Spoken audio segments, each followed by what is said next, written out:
Welcome back to the French Rugby Podcast with me, Tim Groves, and ex-Scotland international and adopted Frenchman, Johnny BT. We've got another Englishman in Paris coming up, and we're coming out a day later than usual, Johnny, so we'll keep the top 14 chat to a bit more of a minimum. But there's some big news in both the top 14 and international rugby, and close to your heart as well. We should chat Finn, yeah? Do we have to? The world wants to know your opinion, Johnny. I'm sad, mate. I'm disappointed and sad. Honestly, that's how I feel. Well, you got three different hats, right? You've got Finn as a friend, as a former teammate. You've got your Scottish hat on as a Scottish rugby fan, pundit, and then your top 14 hat as well, I guess. Happier in that respect, the last one.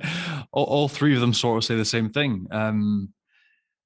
Look, we don't have many, if any, world-class players. And when we do get them throughout time, we've needed them fit, involved, driving the team forward if we're going to win games.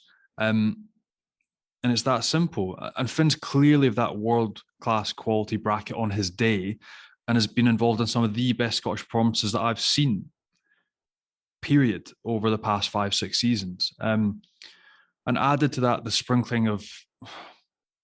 or the reality that this is a personality clash. It's not a farm argument. I know that's what's been pushed in the press, and that's where my foundation of my disappointment comes in, is that we're a small country who need to pull together to get the best out of every resource we have.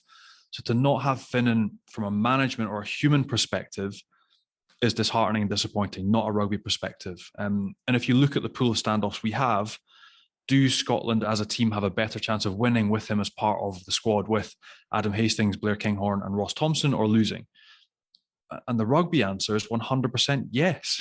We have a better chance of winning games, but he isn't there. And that's either because a relationship is broken down or they can't find the best way to get the rugby and the trust out of him or manage him in the best way, which I find hugely sad because he's a good bloke, he's a good character. He's one of the best 10s that I've ever seen play for Scotland. And I love watching him play, whether that's top 14, whether that's been Glasgow previously, Scotland playing with him. So if you're a fan going to the game, like me personally, being a fan now, going to these games and watching or commentating, there's a spark when Finn plays. There's a point of difference. You get people out of their seats. There's an excitement. And if you're going to get people into the game, generally, you want excitement in our sport. He brings that. And I believe personally that we have a stronger chance of winning games with him as part of the squad, whether that's starting, coming off the bench, being part of it at least. So I just find it disappointing. And with our top 14 hat on, you mentioned there the reason Gregor Gev was form. Most people have obviously disputed that, but you watch a lot of top 14 and maybe he thinks that he can say that because people don't watch the top 14, but anyone who does will know that form is not an issue. Not at all, mate. Not at all. And that is wherever he goes, whether it's up in Paris or it's away from home, like he performs consistently week in, week out at an extremely high level for Racing. And you can't underestimate how difficult that is to do as a 4 and 10 coming into a league that is very difficult and challenging, and communication barriers and different ways of coaching. He has been terrific for Racing 92 over a number of years. So the fact that form has been thrown out is even more disappointing. And that's where it kind of just looks silly because we understand, Ross Thompson's part of the squad. He's a good player. I've watched him for a couple of seasons for Glasgow now, like good, capable, solid 10.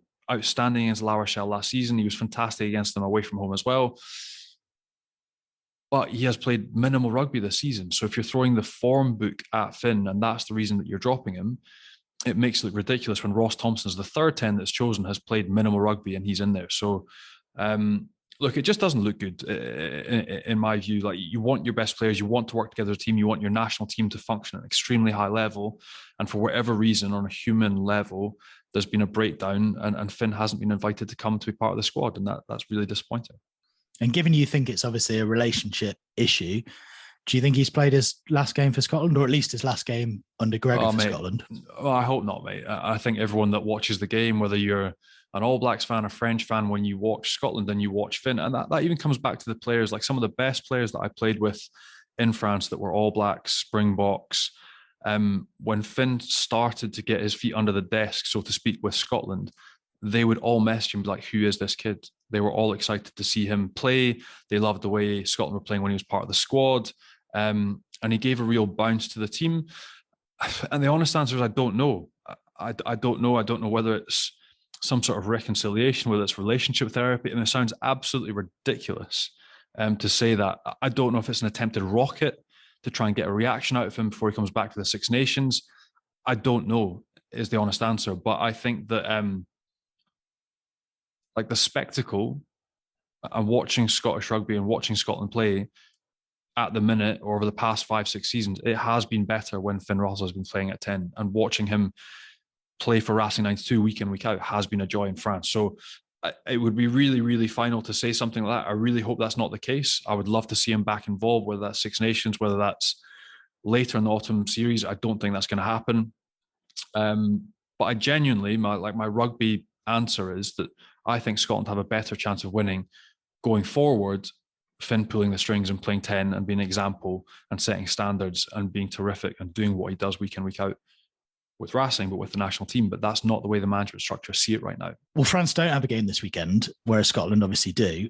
But there's plenty of news coming out of France camp. A number of injuries, and not just injury, one suspension as well. Reda Wardi, I mean, kind of ironic that it was on Antoine Dupont as well as international skipper, but a hell of a mistake. A big mistake, and he's going to miss his first Autumn Nations series. It was also quite humorous in the post-match press conference. Antoine Dupont just saying, "Look, all I was looking for was an apology. Like you just have to apologise," but that didn't even come. But that's it. So Wardy misses his first involvement in an Autumn series.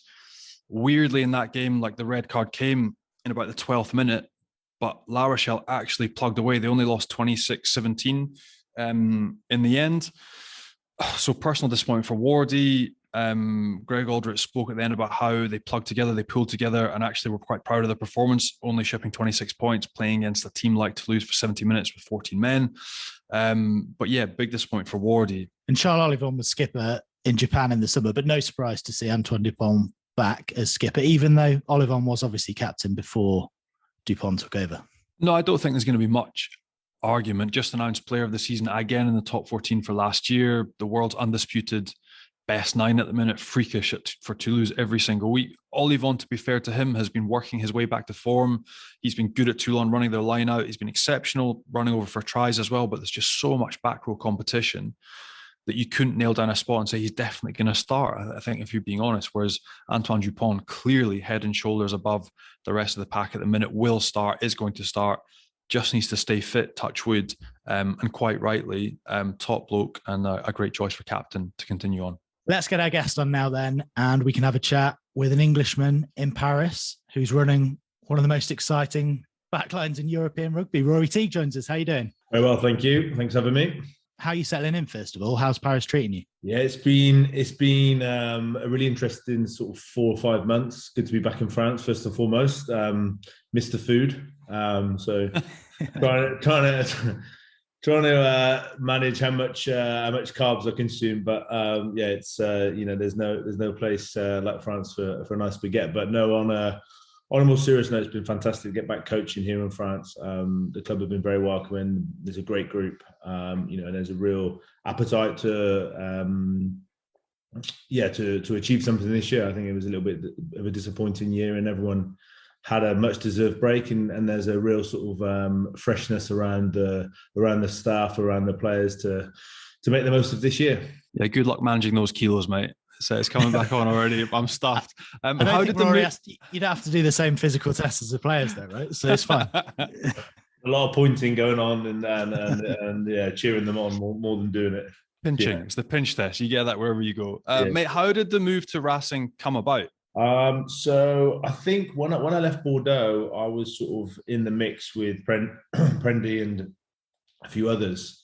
And they went with Mike, and we sort of stayed in touch just over the years, and had some conversations with Yannick. And then when they found out that Mike was going to move to Munster, they gave me a call, and sort of it all happened really quickly, to be honest. And we had a chat and shared some insights of what I thought and what they were looking for, and it all happened sort of overnight, really. And did you get the bug quite early for France? You mentioned missing the food and wanting to come back over, but you played as a youngster at Limoges and Tarbes and Grenoble. Yeah. So having had that experience as a youngster and the playing experience over here, did you always want to come back and coach in France? Was that always a big aim and a big pool? Yeah, but when the Bordeaux opportunity came up, I thought, you know what, to go and coach in a foreign language, although I do speak the language, I just thought it was a really, really big challenge. It was an interesting test to go and experience what coaching would be like over in France. I had that time. I had my time at Saracens, the England 20s, briefly with the senior England team, and things had moved quite quickly. And I thought, you know what, why not try and sort of really stretch myself and go and work at Bordeaux and experience a different aspect of life. Albeit as a coach. And having had the experience as a player, I just thought it'd be great to sort of take myself out of the comfort zone. Yeah, the experience of going to coach at Bordeaux, I felt was one that was relevant for how quickly my career had gone at quite a young age, where I hadn't been in the saddle for too long. And before you know it, I was working with the England national team, and I wanted to get back into clubland, and get into the week to week, the day to day aspect of coaching.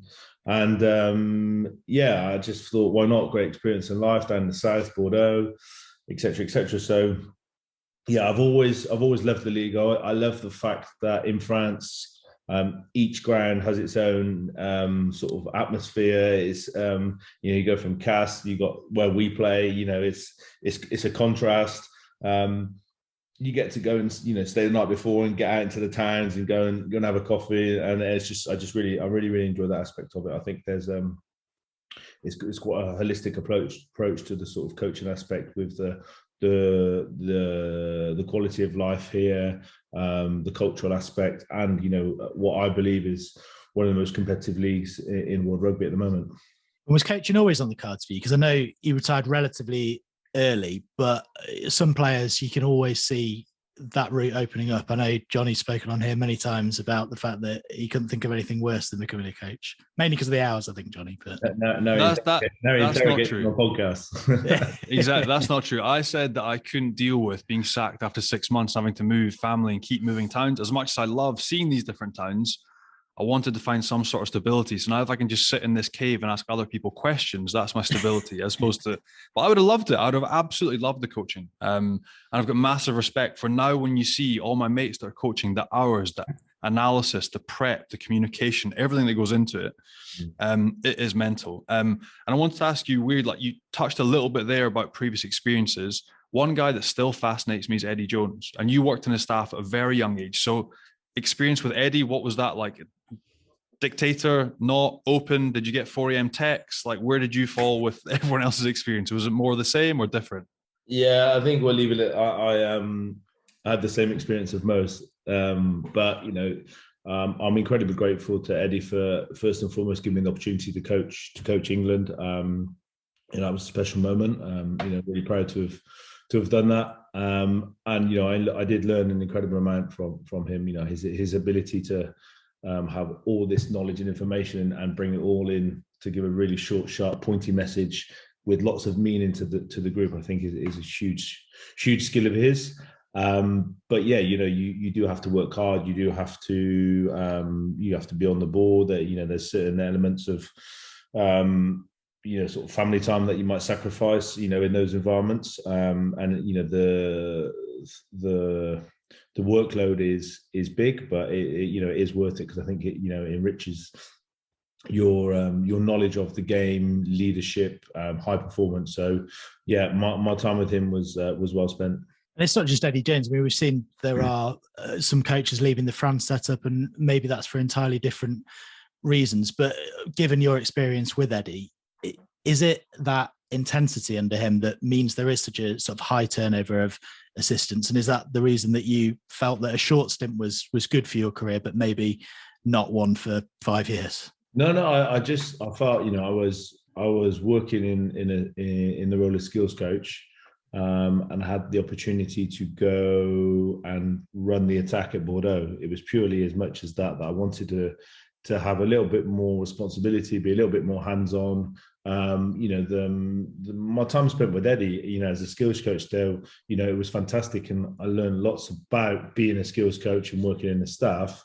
I just felt that, I wanted to challenge myself and have a little bit more responsibility. And Bordeaux offered me that. So it was nothing more than that, really. Look, you'll always hear stories about what it's like to work with Eddie, but on reflection, I think it's more positive than negative from my aspect. And on that role at Bordeaux, you weren't actually there that long when you were promoted again. Like, you ended up on the top job. So how, like, you've obviously managed to, you've got the knack down and you get promoted quickly wherever you go. So clearly talented and enjoying the roles and the challenges. So how did you find that top job, firstly with Bordeaux, leading a big old club like Bordeaux in the top 14? Yeah, look, being completely open and honest, I didn't realize what it was going to be like. In France, they say the costume is too big sometimes for the manager, and I think at a young age, looking back now, it was probably one step too far at 33 to manage a club of that size. Wow. With that, there's a big influence from the outside at Bordeaux, and I think maybe some of the things that I put in place, some of the mistakes that I made, some of the good intentions that perhaps were misunderstood, didn't quite get the traction that I needed, despite the backing of the president. I think a 33-year-old Englishman in most French clubs, with the rivalry between French and English, you're always going to be up against it. I think I get called roast beef at least 2 or 3 times a day, and they'll always divert a little joke towards being English in some sort of way, shape, or form. But no, yeah, I got promoted. It was an interesting one. It was between me and Jeremy Davison, and when you leave, you think, oh, maybe I should have said no. But it's like when you get offered that job, and you can put your own stamp on it. And I perhaps came out of working with Eddie, and I thought maybe the way that he does things with the England national team is the way it needs to be done in a club. And it potentially might have been too intense, too Anglo in a Latin-based environment. So yeah, but it's one of those opportunities that you don't say no. And despite the way it finished, I'm grateful again for the opportunity to have learned. And I don't think I'd be where I am now in terms of the way I feel I coach, how I've developed my own sort of skills as a coach, and how I see the game. I think all those experiences are valuable, and I look back on it in a positive light versus a negative light. Having said that, I think no matter how positive you are, when you do get the flick, there are some dark moments, and there are some dark days. Well, mate, obviously you're going to be ambitious, young, 33. Somebody offers you the Bordeaux job, the head job. You're not going to say no. So what's changed when you look back at your approach now, and you said taking a cookie cutter, taking the Anglo-Saxon stamp and trying to bring that to Bordeaux, with that experience that you've seen that not working at Bordeaux, now at Racing as an assistant, potentially as a head coach in the future, what type of blend would you use with the cultural differences that we have across this little piece of water that divides us, and you end up being called a roast beef? It's weird. If you ended back up in England, you might take that cookie cutter and apply it back to a Saracens or a Gloucester or wherever you're going to go. But over here, how is your approach tweaked? What differences do you bring in? What's nuanced to the way that you coach? What I'm going to say now is purely based on my experiences and my opinion. I think that in France things emerge a lot more than being planned.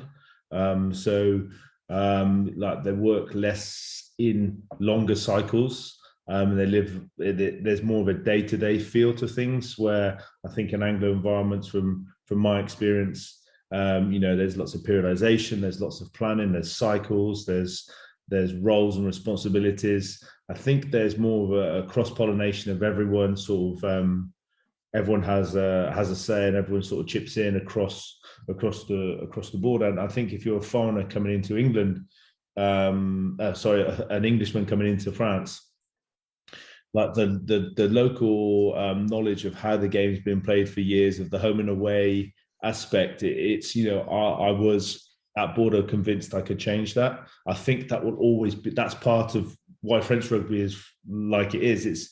It's the heritage, it's their history. And in that aspect, I think they're quite archaic. And I think it's about embracing it. And, appreciating that the way they do it, there are aspects of what they do that does work really well. So you've got to be open-minded when you come into it and really try and find that sweet spot. And by no means is it easy, because some of the formation that we go, like the apprenticeship of a coach in England would be slightly different to the way it's done here. So maybe some of your knowledge around coaching science or coaching methodology might be different to the way it's implemented in France. And I think it's just about developing techniques and understanding how you can influence in a positive way, and knowing what you can control and what you can't control. It's not black, it's not white. There's that grey area, and I think that's why they are the way they are, and why I love working with them, is because there is that sort of element of the unknown, and one day they could emotionally get to a level that no other team can get to physically, and that's the beauty of French rugby. And on that note, one of the bits that I enjoyed best, and it kind of taps into what you're saying here, is the methodology of technical, team strategy, templates of playing, and sort of organizational is one part. But the bit that I loved the most about working in a second language in France with Fijians, Georgians, Argentinians, Frenchmen was the psychology, it was the emotional management and managing people that I felt was way more important, and almost I think if you took the technical aspect, how teams play, generally the same, but that home and away, defending your hometown, taking an absolute kicking, going away from home, harnessing that energy, making that a positive come Monday, Tuesday with a review when everyone's down, bringing them back up, all these types of people issues is the sort of beautiful part of French rugby that I've loved from the get-go. Yeah, I completely agree. I almost feel like sometimes there's like that, if you do lose away, there's going to be a reaction. And then again, from a coaching aspect, is how do you manage that? Because I think sometimes potentially in England, you lose a game and there might be some real sort of glaring work rate errors, or someone really goes off the strategy or the game plan, etc. Whereas here, you deep down that there's going to be a reaction, and it's trying to sort of then manage that. Do you then, when they're down, do you give them a bit more of a hard time, or do you try to be on their level and have that sort of like, it's almost like you don't talk about it, but there's going to be a reaction this weekend, and the week sometimes is super long because you're so excited to get to the next Saturday. It almost seems like the week goes a little bit longer because there's that energy, that's buzz. It's I guess we could sit here for hours and try to explain it. I think as once you've lived it, it's something it's very unique. It's special. The je ne sais quoi. There exactly, you go. Yeah. And you mentioned some of the negative reaction to you from your own fans at Bordeaux, whether that be as an Englishman or because of some of the ideas that you were trying to implement. Is it true that went as far as your car being vandalized and you had some other issues there as well? Yeah, there was a lot of things that happened. One of the more funny stories was it was at the time of Brexit, and someone had graffitied onto the training ground door, Teague's it. So there, yeah. That's good value, to be fair. Bravo. You can, if that happened to someone else, I think that's good. That's good chat. That's good banter. But yeah, look, there was highs and lows of my time there. But again, when I look back, and I was back there the other week, and everything, was good. Said hello to everyone. And unfortunately, we didn't come away with the result that we were anticipating. Look, I'm happy to see that Christoph's gone in there and done a good job. Joe took over from me and sort of held the fort for the rest of the year, and he did a good job. He gained some experience from Joe Worsley coaching when I left. And you can either look at it that every Saturday you look at their result and you want them to not win, but I think you create some relationships. You work with some players and some stronger relationships than others, But like someone like Matthew Jalibert, I stay in contact with. I'm happy to see his progression. Lucky to be working with Cameron again back here at Racing. It's just you hold on to some of those relationships and some of those sort of seeds you planted those years ago, and see them come to fruition. So you can only sort of look at it in a positive light. But I don't think the car insurance company were that happy back in Bordeaux. And we talk quite a lot on here about off-field stuff, about presidents, about the sort of politics of French rugby. Just briefly, because I'm sure you could talk for hours about that, but just give us an insight into what it was like. Because obviously, generally being an assistant, you can leave that to someone else. But when you did have the top job for that brief period, how difficult was it dealing with all that off-field stuff? Yeah, I think you don't have a job description. I remember the game before I had the dreaded meeting with the president. We lost. We got pumped by Toulouse down in Toulouse, and the dressing room had gone, and they were sick of of everything. They literally just left the kit on the floor, and I remember it vividly. I was there with like the old boy. Like there's lots of volunteers there, and we were just packing the kit away. And I was just thinking, is this really what being a head coach is like? So on that note, yeah, you can be doing 1 minute, you can be planning a session, delivering a session, doing player reviews, telling the player he's playing, he's not playing. Then you meet an agent in the evening with the president. Then there's a sponsors function. Then there's a president will just call you in the middle of a meeting. So you are stretched. And I think now, correct me if I'm wrong, but I think some clubs in France, have like CEO type roles, and you have more of a sports director. I know Yannick Lang last year was like a sports director. So I think those roles and responsibilities, and running the rugby side of things more like a business and an organization, whereby there's roles and responsibilities, and there's a feedback loop, and there's more meetings and stuff. That I think that has obviously developed in 4 years since I was last here. But when Laurent Trevor's phone rings in the middle of like a planning meeting, and it's either another director or it's the president, I get that feeling, thinking, oh, thank goodness that's not. Which leads me nicely into I was going to say, would you aim for top job once again? Are you now happier being an assistant with less pressure? Or if you could find the right club with a top role, with a dude, like Lanyang, a nice sporting director you could work with, and some of that pressure's taken off, would you want to get back in that hot seat again in France and take on a top 14 club as the top dog? No, I think I never say never. I'm, ambitious to one day maybe do that. Having been what I've been through, I don't think about it at this moment in time, and there's no rush. You never know, when it's going to come. Sometimes, things fall in your favor, and sometimes they don't.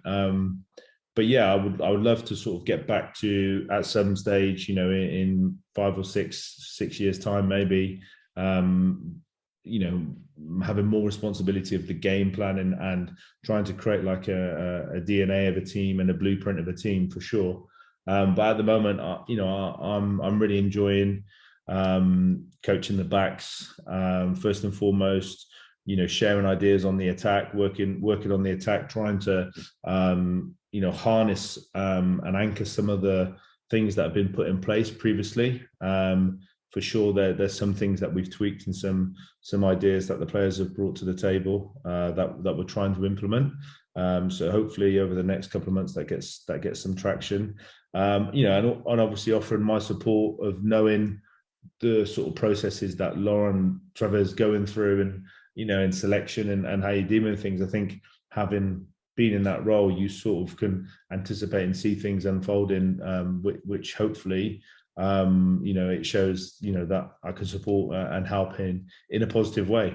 You touched on it before there. When the Bordeaux top job sort of just becomes available and you're there, you can't really turn it down. You're going to take that chance. And I know you were at Gloucester when Johan Ackermann and David Humphreys left, and there were rumours around that time that maybe you would step up. So I just wonder if you I don't know how close that was to coming to fruition, but I wonder if you look at the various clubs that you've been at and sort of wonder, what if an opportunity arose at an English club, and maybe you didn't have that language and cultural barrier maybe things would work out differently in the top job. Yeah, I think you've got to stay positive, haven't you, and hope for the best. But I think the decision at Gloucester to go with George, I think, was the right one. I think it was what they needed.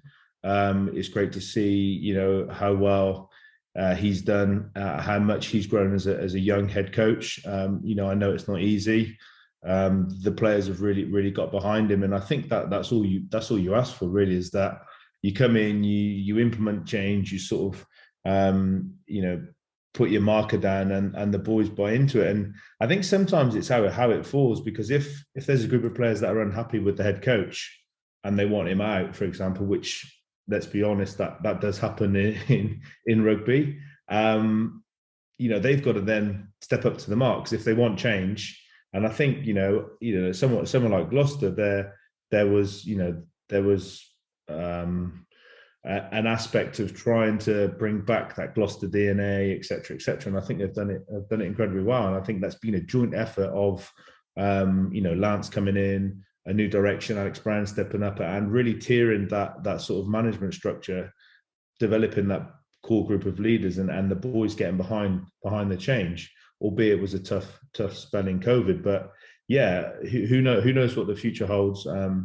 Ultimately, I'm incredibly grateful for the opportunity to be back coaching at Racing in France at Racing. It's a great club. We've got great home ground, and hopefully we can continue playing some fantastic rugby. And again, maybe looking back, one of the mistakes back in Bordeaux is that I probably wanted to change too much too quickly.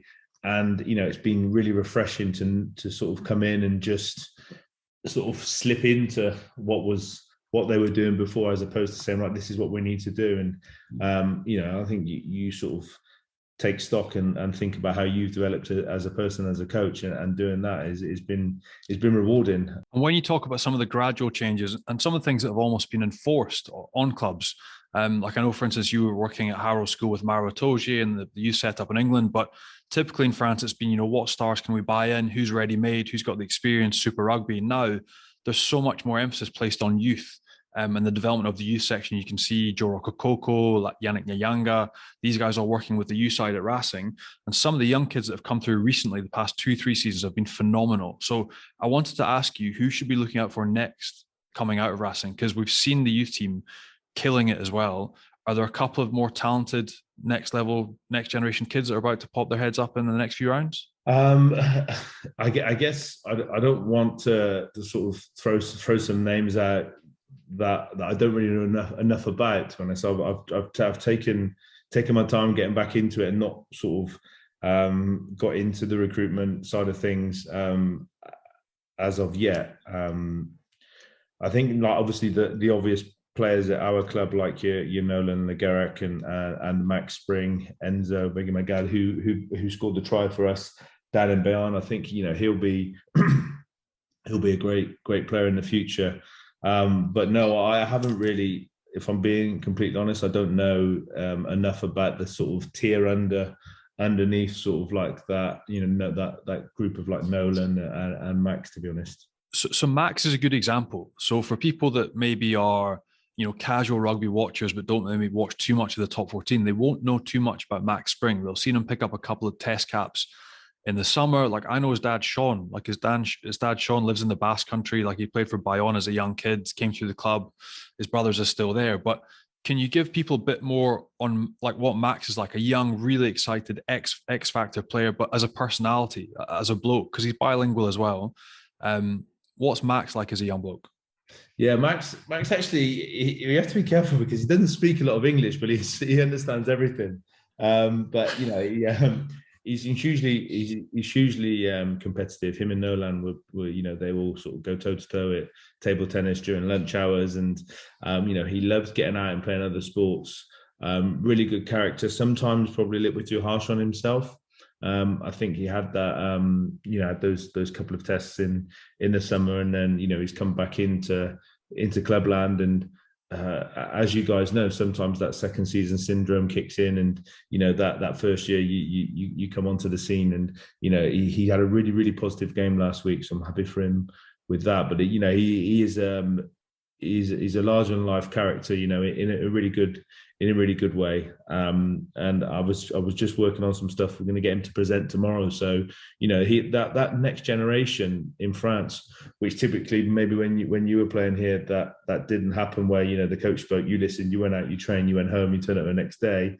Like they're really enthusiastic here. Like Finn and the young guys get in front of the computers, and Max is going to present tomorrow on some stuff for Breve. So yeah, we're just trying to, step by step implement some of the things that, aren't typically, cultural here. But Max is very open-minded.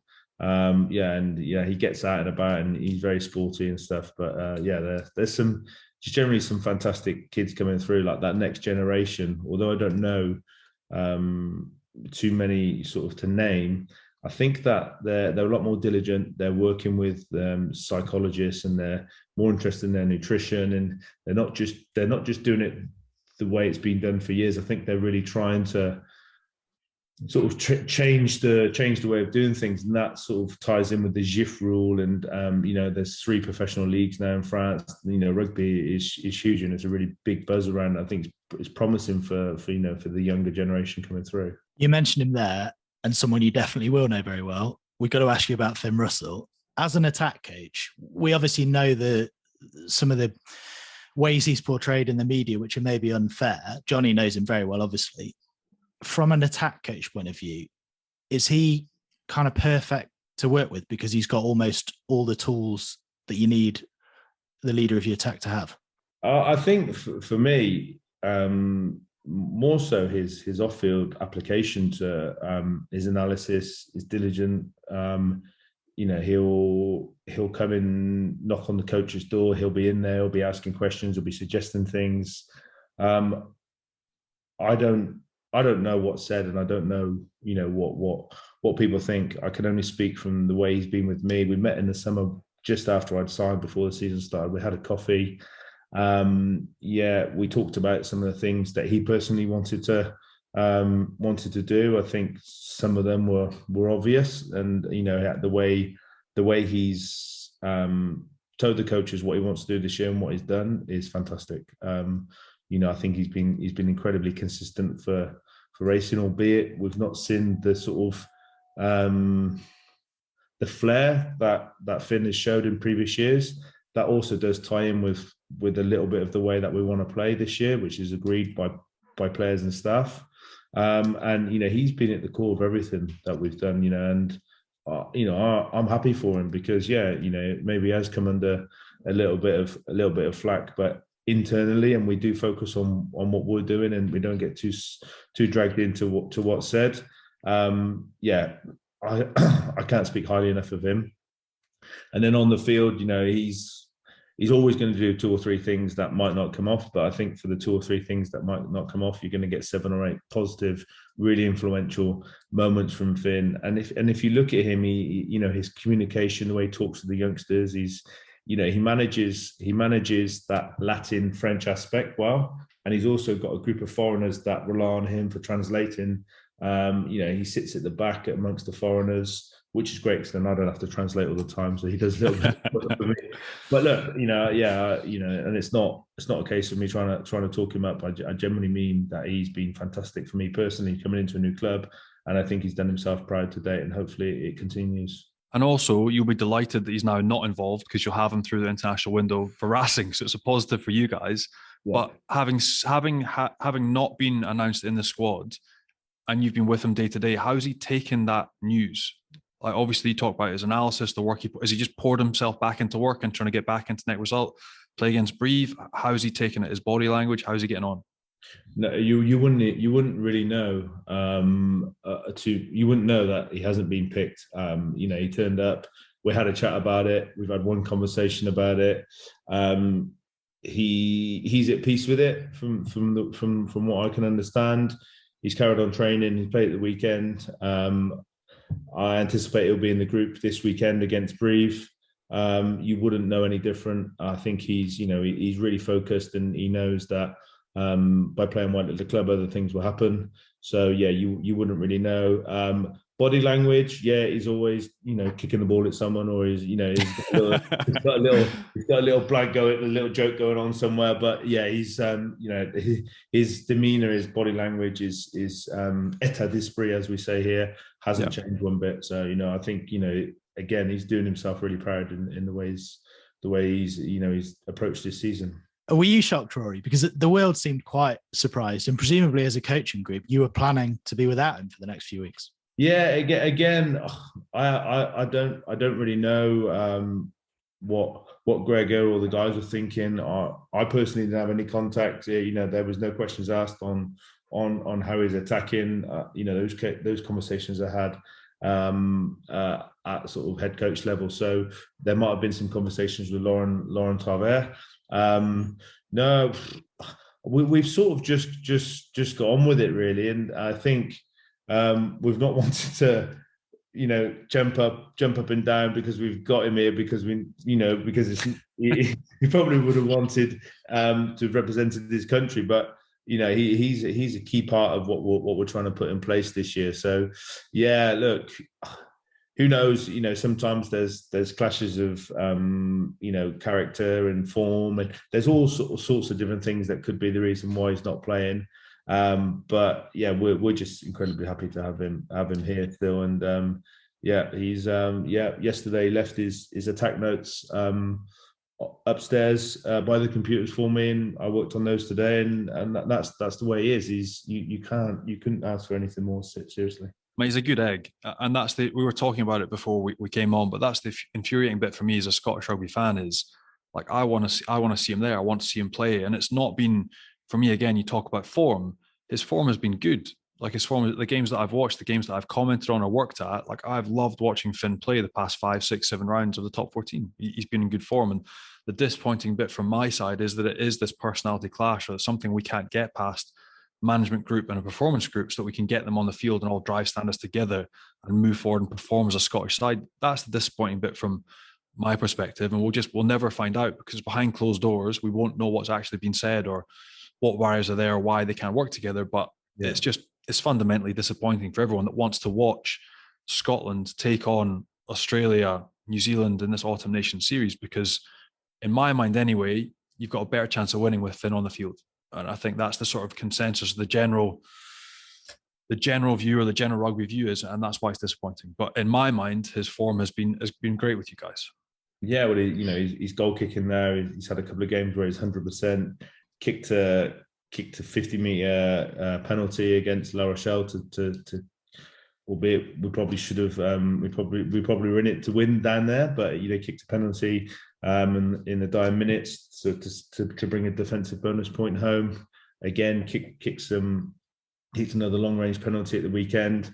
Defensively, I think he's been fantastic this year. One of probably the best defensive tens in the league. So if there was ever a doubt around anything of that, I think to his disadvantage, he's just not had those sort of mercurial moments that we have seen in the past. But the squad's changed, connections, relationships have changed in and around the players that are working with him. He's now maybe taken on a slightly different role that when before there would have been a Kirtley, a Zebo, in and around those more experienced players. We played the first 3 games with some young players, so his role was slightly different, and he might not have been getting the communication he normally gets with some experience outside of him. And with that in mind, I think he adapted really well, and he played some good rugby. He kept the ball in front of the forwards, etc. And other things will happen over the course of the season. As you know, it's a marathon. This league, it's tough week to week. So hopefully,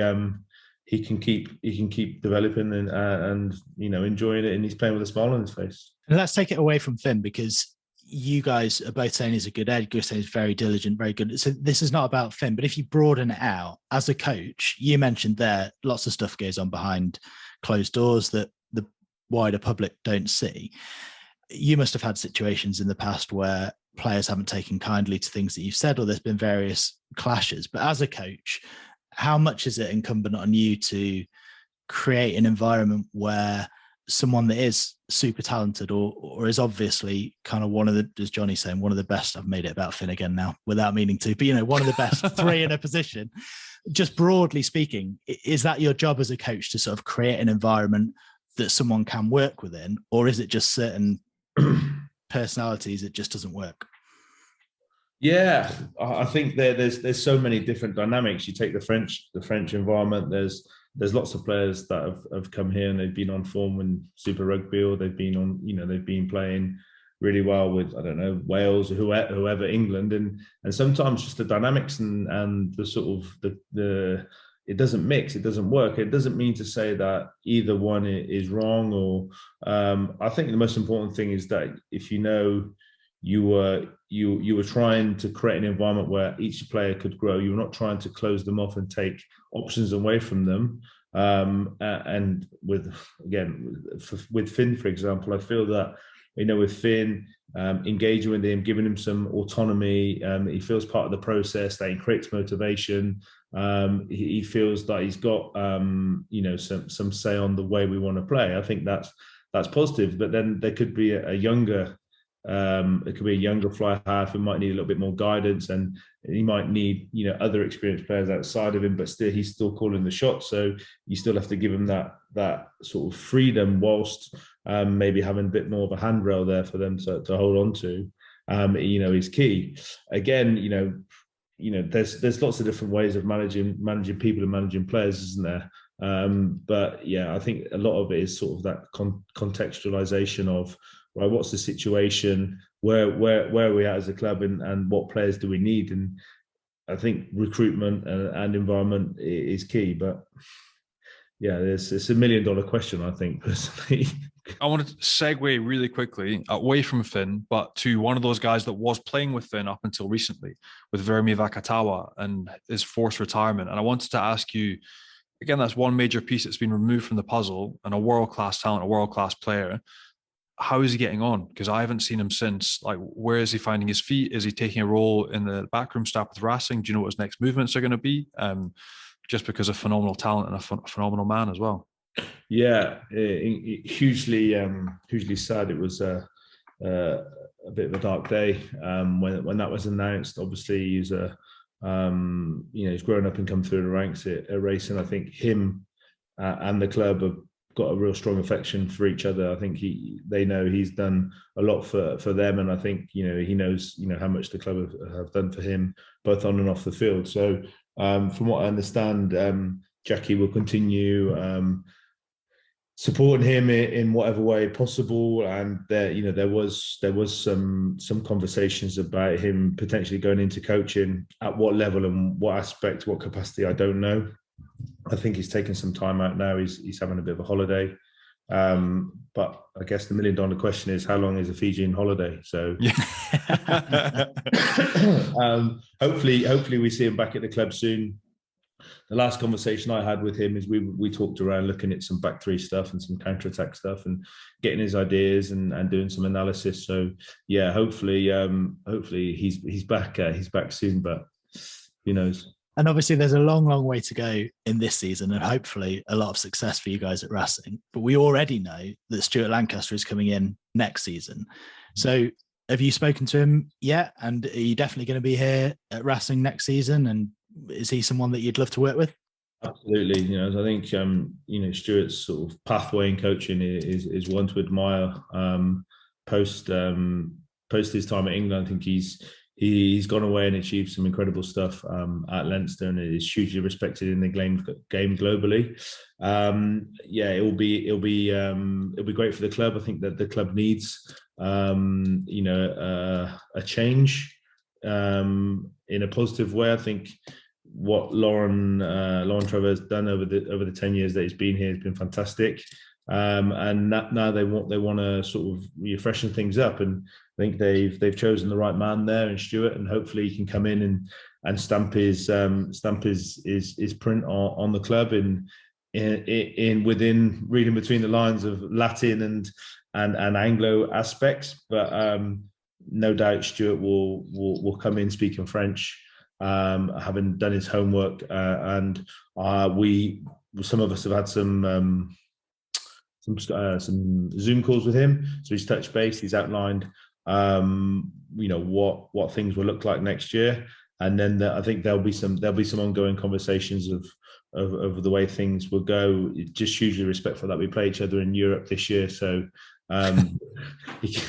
we can't give too much away. But no, I think there'll be more conversations once we've sort of got that first group of games out of the way. But yeah, it'll be great for. There'll be someone else they can call a roast beef when he's here. So.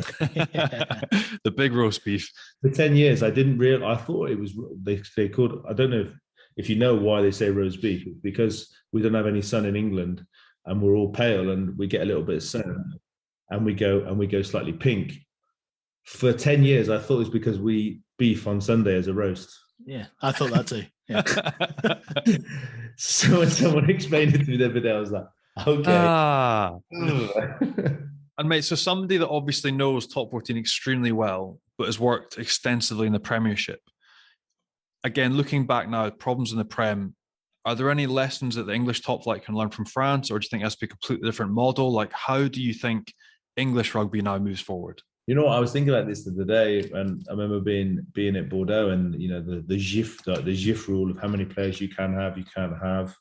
And then I thought, there's a lot of money in French rugby, but then like sometimes the DNAGG, I think that's the financial controllers. Yeah.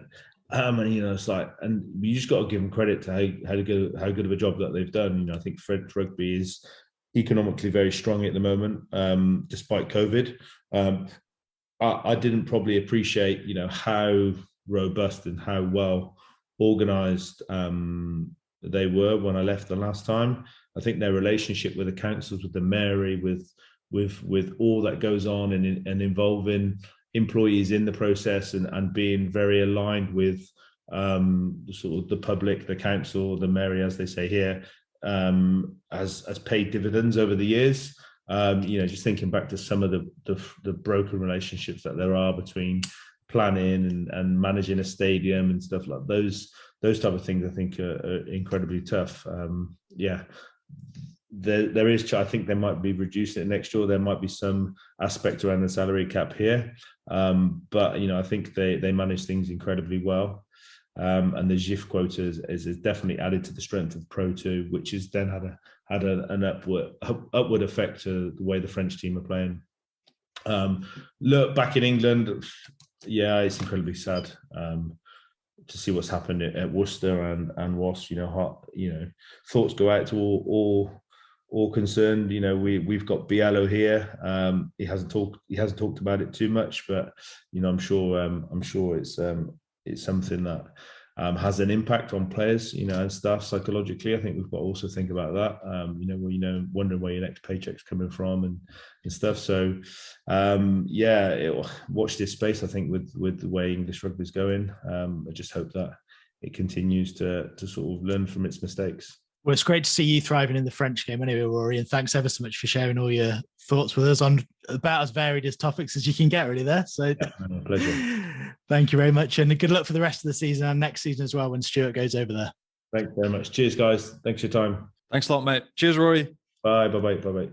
Very interesting, Johnny, especially what he was saying about Finn Russell, given that is what everyone's talking about this week. Yeah, so generally, super insightful, intelligent, articulate, and when you talk about him with other people, like really, really well enjoyed and liked as a coach. So like he spoke super well. The piece with Finn as well, what I like is speaking to somebody who works closely with him day in, day out, week in, week out.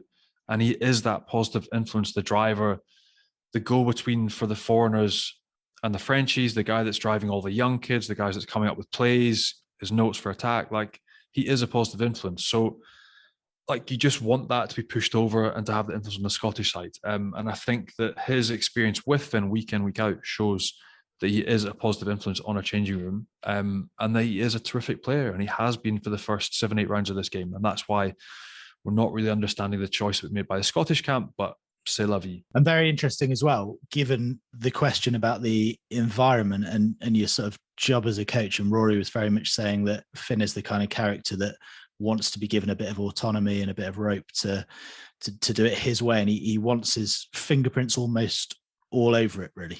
I don't think our game now, and I think that's maybe why people find Eddie Jones hard work, is that it's a dictatorship. It has to be collaborative. You have to be bought in. You have to be part of the process. It has to be interactive. And maybe that's where the problems come in. I don't know. Like, I don't know the ins and outs of the Scottish camp and what's gone wrong, but you can see that process works for Racing 92. It works with Rory, with Finn. And that's what I think everyone is desperate to see with the Scottish camp. But the positivity is there. He performs week in, week out. That's all he can be asked to do. And for the personality pieces, the communication pieces, they have to work that out themselves, get it ironed out, and be able to be part of the same team, because it's ridiculous. It's utterly ridiculous. Right, we mentioned earlier on, coming out a day later than usual. We're not going to look back too much on last weekend's top 14 for obvious reasons, but let's find out what the absolute pick of the week in French rugby was, Johnny, and find out what your Metre moment of the week is. You're going to laugh at me, but genuinely, this was before all of this hullabaloo and the hurrah came out, but it was Finn Russell. It was Finn, which is ridiculous. And again, we've talked about him all episode. It's too much. Hashtag too much. I don't know what to say, but look, 38-31 win against Montpellier. He was central to everything that was positive. He knocked over 18 points with a boot. He set up 3 tries on the gain line, on the front foot, testing defences, delayed passes for Francis Saili, an offload 5 metres out for Baptiste Chuzenu. The third try, he pins a 35-metre pass for Juan Imhoff. So, mate, he was excellent at the weekend. And that's why the form chat and the reason given by Gregor is even more ridiculous. So, ironically, for want of another word, the Metre moment of the week last weekend was Finn Russell's performance as they beat Montpellier. There we go. That was Johnny's Metre moment of the week. And Metre is the world's #1 wireless meat thermometer, recently making over 20 million cooks better with their game-changing app and completely wireless Bluetooth meat probe. You can use it on a barbecue, in the oven, or in a pan, and you can get your hands on one at metre.com. Plus, you can get 20% off any full-price item. All you have to do is enter the code FrenchPod20 at checkout. That's FrenchPod20, and you'll get 20% off any full-price item at metre.com. And they work on your roast beefs for Rory. Absolutely. There you go. Let's have just a very quick look ahead to this weekend's games then. And without dwelling on the point again, before we come on to the top 14, there is an international. It's Scotland without Finn against Australia. What do you reckon, Johnny? It's not about Finn. Let's stop talking. It's about you and I meeting up in Edinburgh and having a couple of beers after the game and having a couple of nights away from our missus and our children. That is the bit I care about. I couldn't give a shit about Finn. There it is. I've said it. Mine doesn't listen, so you can say what you want. My missus told me she listened to an episode last week. What are you doing? You've got way too much time on your hands. I just missed your voice. Sad. No, mate. So I am coming to Edinburgh this weekend. I am bringing over Henry Spate and Joe Tamani to do some hospitality. I'll also be doing the commentary during the game. And so, mate, looking forward to a Friday night, Saturday night in Edinburgh with you. I will see you there, Tim. I'll be looking forward to a beer with everybody. And then Sunday off to Paris to do the Bordeaux Toulon game on Sunday night. So a busy weekend, 3 nights away from the home. Yes, I'm going to sleep well. I'm not going to miss my children. And I'm very much looking forward to it. And on the pitch, are you confident as a Scot or not? That. Well, do you know what, mate? Like, see, playing against Australia in my day, this makes it sound really old, but it was, Matt Gittle, Mortlock, Palu. I think it's kind of the sort of, I don't know, Australian rugby isn't what it was. Scotland, they've won the last 3 against them. This weekend, if they win, it can be the first time they've ever gone 4 wins back-to-back against Australia. And even though Finn isn't there, I think they've got enough strength and confidence to turn them over. It's the first game as well, which always helps to catch Australia travelling in the freezing cold of Murrayfield. It is going to be absolutely Baltic this weekend. So, no, I think Scotland have got enough, even without Finn, to knock them over. If Finn was there, would it be more straightforward? Potentially, but I think Scotland have still just got enough in the tank to beat Australia this weekend. Yep. And on the top 14, you mentioned you're a busy boy. You're off to do Bordeaux Toulon on the Sunday. Yeah, and that'll be a good one as well. A few players released back to Toulon to get some more match sharpness before they get more involvement with the French national side. The same for Bordeaux, actually, who haven't lost too many players at all. Bordeaux, still probably for them, the wrong end of the table. Another big important game at home. But that being said, Toulon are coming back to form as well. They've looked really exciting to watch the past 2-3 weekends that I've watched them. So a big game, but Bordeaux at home. We've just mentioned, or Roy spoke about the influence that environment has. The crowd is a hard place to go, and I think Bordeaux would just be too strong for too long at home. And we'll speak more about the top 14 next week, but just briefly, a big one for Montpellier back at home, Huge. But having had some really bad results recently. Really bad results, but also Stade Francais, another side that haven't really been flying in terms of their performances, but find themselves actually bizarrely quite high up the table. But I think Montpellier, after a couple of big losses, they'll pull it around. Again, they played in fits and starts really well in Paris against Finn's Racing side at the weekend. Got close to a second half comeback. And I think, again, them going back, we're going back to the top 14 and away victories. Are they ever going to win away from home? Potentially not, never. But Montpellier going back home this weekend, I think they'll be too strong for Stade Francais as well, who have struggled massively on the road. Thanks, Johnny. A big thanks to Rory Teague for joining us as well. And thanks to all you guys for listening. Make sure you hit subscribe, leave us a nice review if you can as well. Check us out on Rugby Pass and on YouTube. And we'll be back with another episode next week. Au revoir, Johnny. See you on Friday, Tim. Ooh, and Saturday. And Sunday. Bottomless brunch on Sunday. Get the beers in. Au revoir. Cheers, mate.